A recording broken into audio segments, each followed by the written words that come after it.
We all know there is a connection between eating and health, but Kelly Dorfman, nutritionist and author of the book, What's Eating Your Child, says it goes beyond the obvious.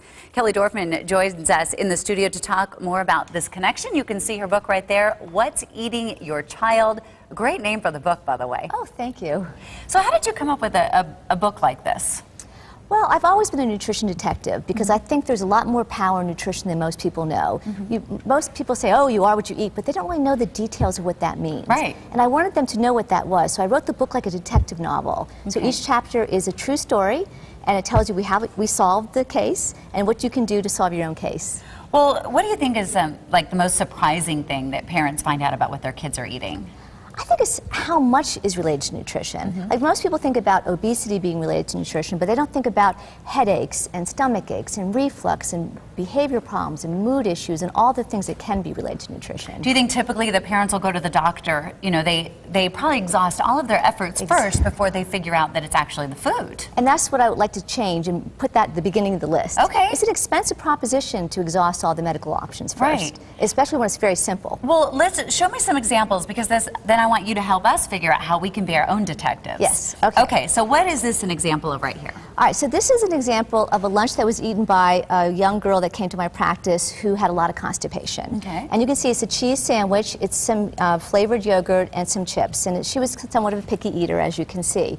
We now know from research that in constipation, which is what she had, there's too many dairy products being consumed in many cases. So we didn't want to completely rip up her diet because she was picky. So we just changed it slightly. We gave her whole wheat bread. We used a turkey instead of just cheese and a little bit of cheese. So the protein in there. Yeah, there's still protein, but it's not all dairy related because that can be constipating in some people. We use vegetable chips instead of corn chips, so there's a little bit of fiber there, and we switched the yogurt, again, more dairy, into some fruit. Now, was this an easy switch? I mean, especially if you have a picky eater and this is all they're eating, you know, do you have to try a couple of things first, or just keep searching until you get it right? Or? Well, I think that people get intimidated by picky eaters a lot, and there's a way that... And we let them win, huh?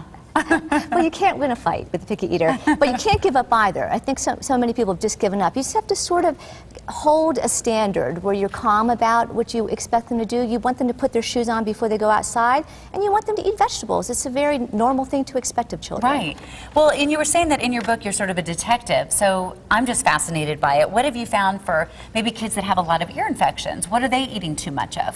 Well, usually detective work breaks down to one of two categories. The first category is, are you eating something that's bothering you? And the second is, are you missing something that could help you? In ear infections, it's mostly something that's bothering you, and it's usually, again, dairy products or soy reactions. Okay. What about, and I hope I'm not putting you on the spot, because I know it's all in the book, put me on the spot, but I really want to try. What if you think your child's having behavioral problems? The first thing that comes to my mind is sugar. Yes, and that's, well, let's talk about sugar since you brought that up. There's been a lot of research about sugar and confusion about it, because what the research actually finds is there's a small group of kids that react badly to it. And the rest of the kids seem to be okay. Not that it's good for you, but they don't have terrible behavior reactions. So the question really is your child fall in that category? What I tell parents to do, to see, is to practice being Lent. You know, for 2 weeks, you go off sugar and see what kind of child you have. So this is a great book for people to purchase if they have kids and there's some kind of, maybe even for adults too, right? Oh, absolutely. If there's some kind of problems going on, try this first before you go to the doctors and do all of these things, or maybe try it in conjunction with. Right, other than the ear infections and the growth problems, most of the problems in the book really do apply to adults too. Right. And of course, the kids come from the adults. The apples don't fall far from the tree. True. So they have to look up and see where some of the issues are coming from. Well, thank you very much. My pleasure. You are going to be at Changing Hands Bookstore. They always get such fascinating people and such interesting books. So we want to let everyone know that you will be there tonight at 7 o'clock in Tempe at 6428 South McClintock.